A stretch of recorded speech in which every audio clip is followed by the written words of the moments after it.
Good evening. This is All India Radio, Kohima. I'm Jonas Yantan with Evening News. The headlines.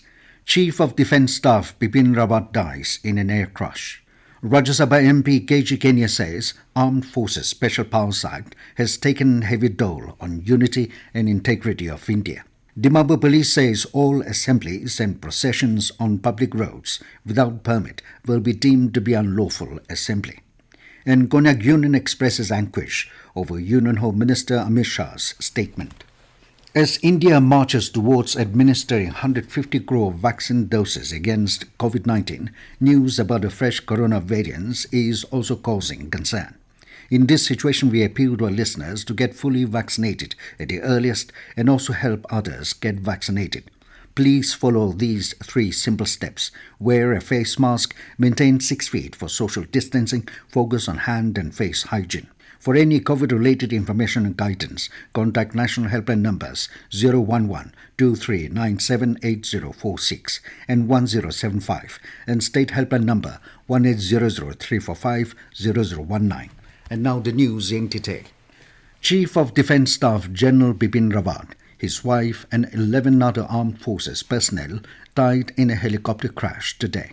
An Indian Air Force helicopter Mi-17 V5 carrying the Chief of Defence Staff CDS Bipin Rawat and the others crashed in the forest area near Kannur in the Nilgiris district of Tamil Nadu today. Apart from the crew, CDS Bipin Rawat's staff and his wife were also on board in the ill-fated chopper. The passengers include Matulika Rawat, President of Defence Wives Welfare Association, Brigadier L.S. Litter TA to CDS, Lieutenant Colonel Harjinder Singh SO to CDS, and 5 PSOs. The helicopter was on its way to the Sulur Air Base. The mishap reportedly happened due to low visibility due to foggy conditions.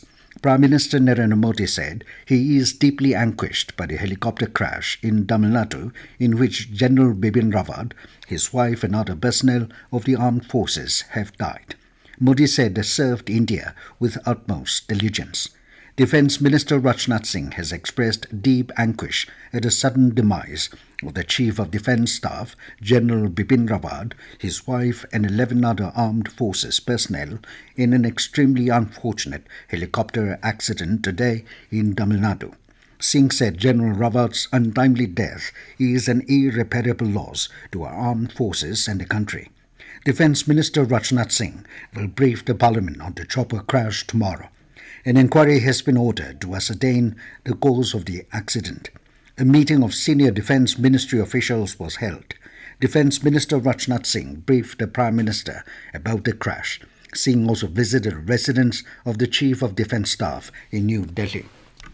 Nagaland Rajya Sabha MP Kenye today said in the Rajya Sabha that Armed Forces Special Powers Act (AFSPA) has taken heavy toll on the unity and integrity of the country.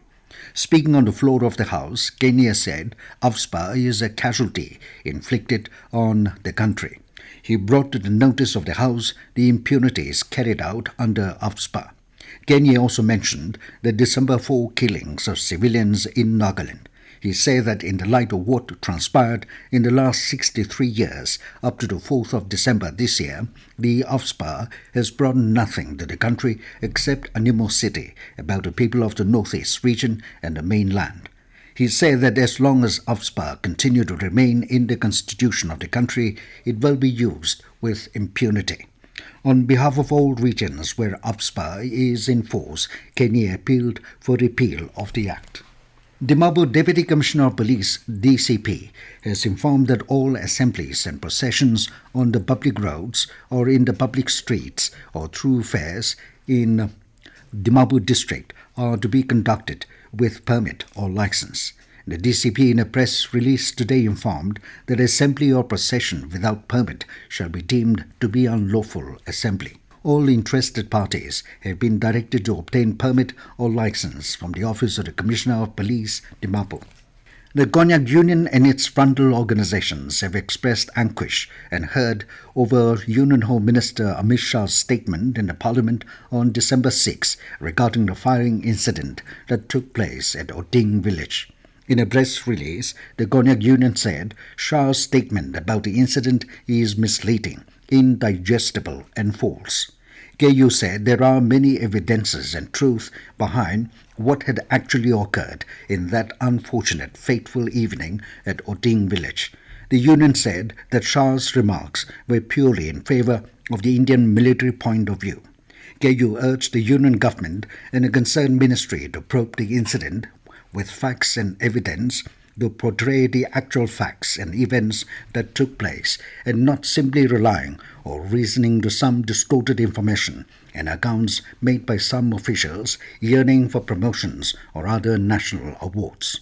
It also urged the Nagaland government to take a serious note in this matter and bring justice without further delay.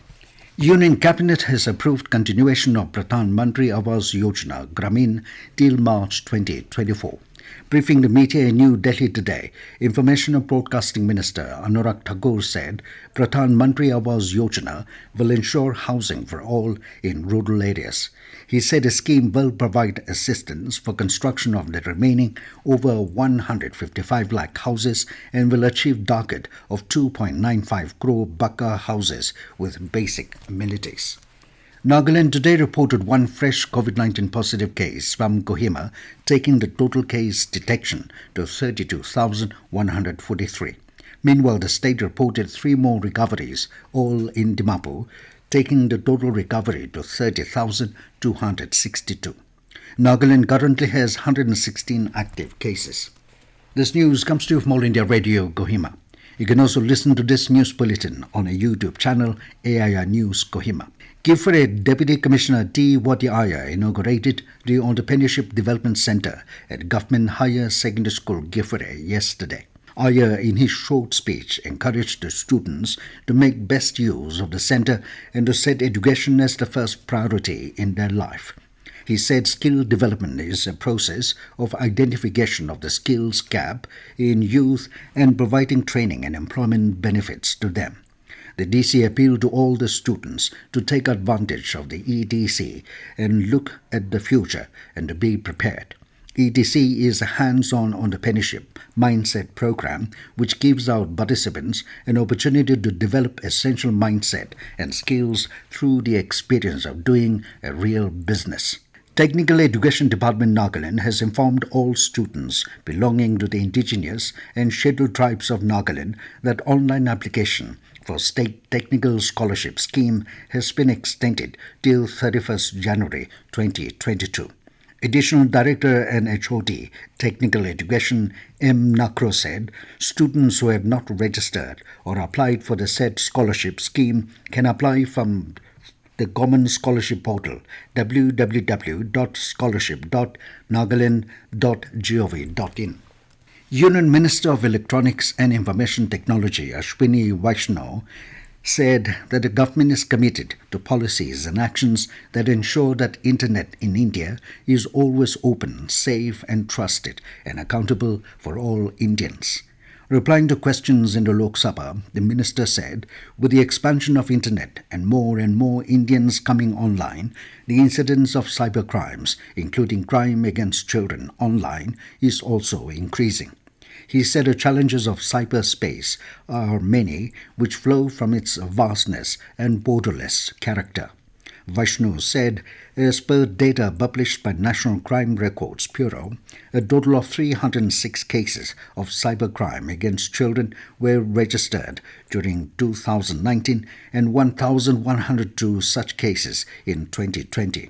The minister informed the House that to strengthen the mechanism to deal with cybercrimes, including crimes against children, in a comprehensive and coordinated manner, the central government has taken measures in consultations with various stakeholders. And now 20 news, here are the main points again. Chief of Defence Staff Bipin Rawat dies in an air crash. Rajya Sabha MP Kenye says Armed Forces Special Powers Act has taken heavy toll on unity and integrity of India. Dimapur Police says all assemblies and processions on public roads without permit will be deemed to be unlawful assembly. And Konyak Union expresses anguish over Union Home Minister Amit Shah's statement. That is all we have in this evening news bulletin. Good night.